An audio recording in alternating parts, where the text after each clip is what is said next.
Bonjour, ici Steve Perrault, ton coach en santé globale et je suis vraiment content de te retrouver sur cette vidéo aujourd'hui. Quatrième capsule de la série Gestion de poids.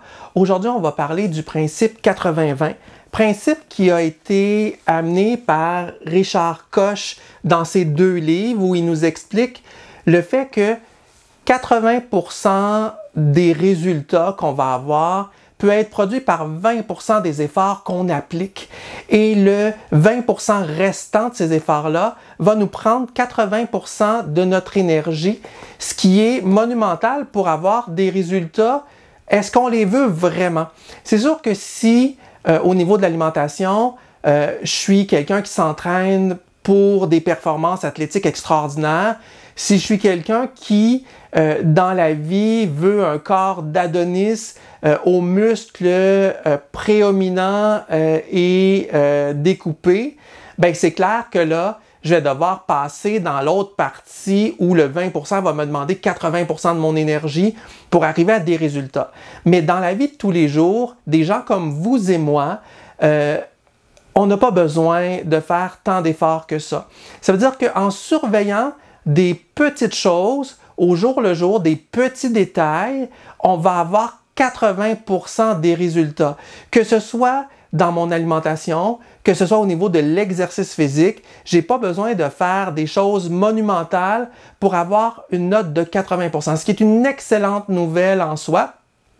Parce que la moyenne des gens qui abandonnent aujourd'hui un mode de vie plus santé, c'est qu'ils partent sur l'idée qu'ils doivent tout régenter, qu'ils doivent être sévères partout, qu'ils doivent vraiment analyser et que tout doit être toujours sur la coche. Et non, la bonne nouvelle, c'est qu'on peut se faire plaisir. La bonne nouvelle, c'est que je dois simplement savoir que je ne vais pas me faire plaisir à tous les jours. Si à chaque instant où j'ai une pulsion, j'ai un désir, je flanche, bien évidemment, je vais me ramasser avec des problèmes de surpoids, des problèmes de santé, autant métaboliques, je vais me ramasser avec un foie gras, je vais me ramasser avec mes hormones toutes débalancées parce que j'offre pas à mon corps les opportunités pour pouvoir qu'il fonctionne de façon optimale. Donc, le principe 80-20, c'est vraiment de se dire, je place mon énergie exactement aux bons endroits qui comptent et les détails, je peux peut-être les laisser tomber et accepter que le résultat sera super bon, mais pas optimal. Nécessairement, je n'aurai pas les performances extraordinaires. Mais selon moi,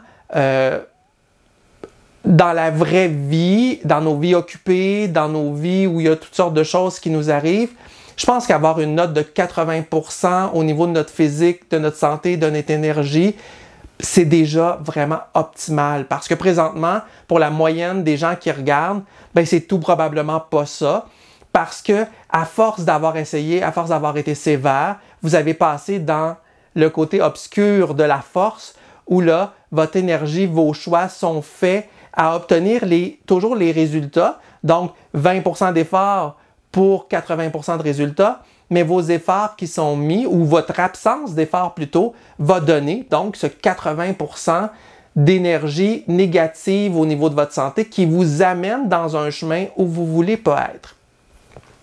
C'était très rapide sur le principe 80-20. Il n'y a pas énormément de choses à en dire. Je vous invite à aller voir les livres de Richard Koch. Ils sont extraordinaires dans tous les aspects de notre vie.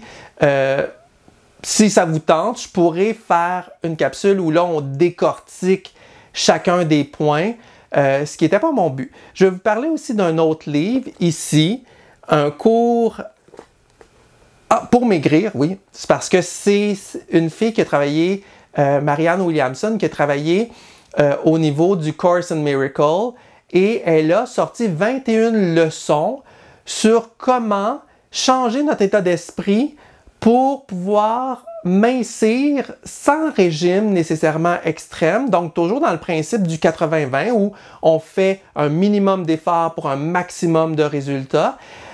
Mais ce qu'elle dit essentiellement, c'est que tout se passe ici dans notre tête.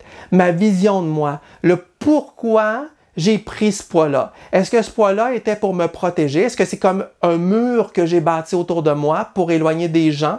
Est-ce que c'est pour toutes sortes d'autres émotions? Donc, en 21 leçons très intéressantes qu'on peut méditer, Marianne nous amène dans un voyage qui est un voyage de prise de conscience très profond et qui, pour moi, a bouleversé ma vision parce que pendant des années, j'ai fait le yo-yo. J'ai monté, j'ai descendu, j'ai monté, j'ai descendu parce que ce que j'avais pas réalisé, c'est que dans ma tête, j'étais gros. Dans ma tête, j'avais pas changé le mindset, j'avais pas changé l'idée, l'image que j'avais de moi-même. Donc, tôt ou tard, mon inconscient se conformait à l'image profonde de ce que j'avais. Donc, si je suis convaincu que je suis gros, même si j'ai maigri, je suis simplement une personne grosse qui temporairement a maigri et je vais retourner à mon point d'origine. Il faut vraiment aller changer l'image qu'on a en dedans de nous et j'aurai l'occasion de revenir sur des capsules peut-être un peu plus hypnotiques, d'auto-hypnose, pour pouvoir vous accompagner à transformer cette image-là profondément et à changer ce qu'on appelle le poids de forme. C'est qu'intérieurement, mon inconscient a enregistré un poids et ce poids-là, il fait tout pour pouvoir se ramener là. Donc, il va des fois le dépasser un petit peu, il va aller un petit peu en dessous, mais il veut toujours revenir vers ce poids de forme-là. Et lorsqu'on change profondément notre image de nous et que notre poids de forme se transforme dans toute notre ADN, dans tout notre être, c'est beaucoup plus facile de maintenir un poids santé, même lorsqu'on fait des écarts. Donc, je vous invite à consulter ces livres-là, si ça vous tente. De toute façon, j'aurai l'occasion de sortir des extraits de ces livres-là dans des prochaines capsules, de vous en reparler.